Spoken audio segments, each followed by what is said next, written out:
अस्सलाम वालेकुम. आज माझ्या पोरांच्या स्पेशल डिमांडवरती बनतात आहेत अंडा बटाटा कबाब. त्यासाठी अर्धा किलो बटाटी आणि 2 कावटांना मिनी बॉईल करून घेतला.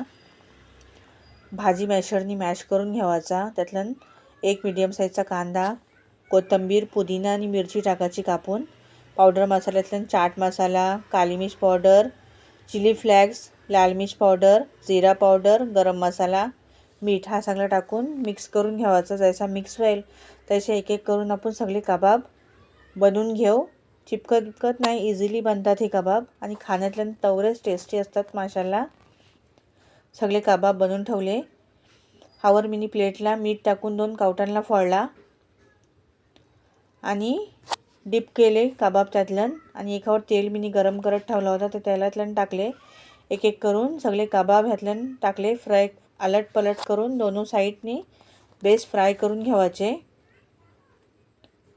हे कबाब सिंपल आणि इझी असतात, पण खाण्यातलं हे तेवढेच टेस्टी असतात. माझ्या पोरांचे ते फेवरेट आहेत. त्यांच्याच स्पेशल डिमांडवरती आज आपल्या आहे अंडा बटाटा कबाब बनतात आहेत. अलट पलट करून मिनी कबाब शकून घेतले. कबाब रेडी आहेत. व्हिडिओ आपला आवडला ते लाईक शेअर जरूर करा.